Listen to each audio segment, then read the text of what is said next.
for all Tottenham's huffing and puffing, and they did once they made the change, I don't know about the guys, but I never really felt in the final third they were going to score. That final pass, that final touch, or just running with the ball in poor areas. And then they had Llorente on the field for 90 minutes, but never really get many decent crosses in. I mean, they hung a few balls up that the goalkeeper just come out and either smashed away or caught. So a frustrating performance from Tottenham. They're not dead.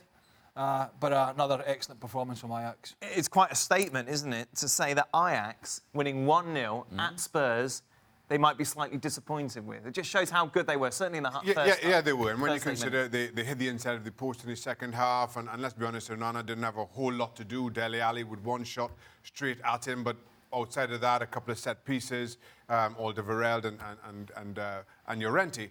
But Spurs didn't do an awful lot. Quite clearly, Harry Kane is an absolute miss, as is Son. And we'll be back for the second leg, and let's hope that Spurs can mount more of a threat to Ajax at that point. But Ajax, given their record at home in this competition, you think they're going to score, which means Spurs needs to score 2 at the very least. And what we saw of Spurs today doesn't suggest that they're able to do that.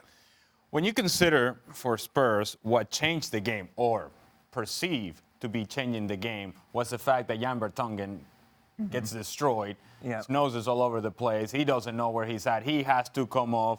And Sissoko comes in, and that changes the match for you from Spurs' perspective.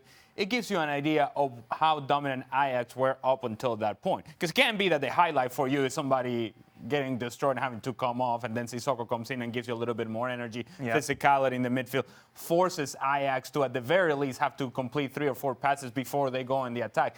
It was all too easy at the beginning for Ajax, and they were impressive. And again, the midfield of Frenkie de Jong and Lo Celso and Van de Beek, who was excellent, scored the goal today, continued to dominate. Ajax have been excellent. But I have to say, if you're Spurs, you're at home, and I know you have injuries, and I know there's every single excuse out there for you not to get a result. The truth of the matter is that then, fine, those guys are not available. We have to find a different way. And so Christian Eriksen has to be the player that carries the team.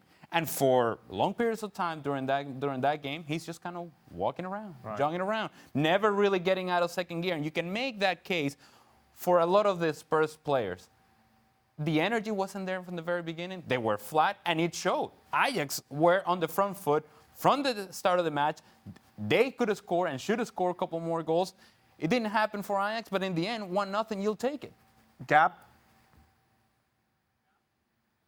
I mean, I agree about how things changed when he puts Sissoko into the midfield. Spurs are clearly, their energy levels are extremely low at this stage because of the injuries, because he wasn't able to rotate the way he would have wanted. Eriksen was basically a spectator tonight. And in the first half, Ajax probably could have scored 2 or 3 times.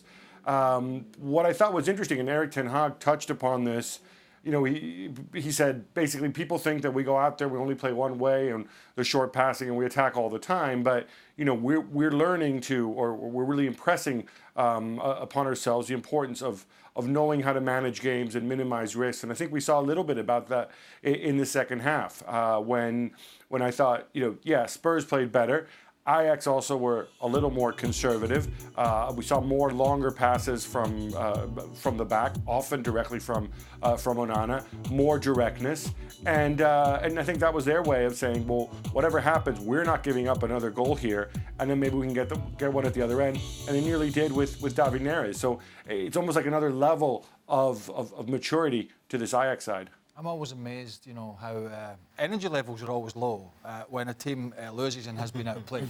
Now, I understand Ajax rested at the weekend. I understand, But is that not... Well, no, hold on here. We've still had a decent period of rest, and we're still talking about really fit young men, and we're talking about a Champions League semi-final here, right? I understand it's not ideal that you don't have the same amount of rest, but it always pops up when your team hasn't played well.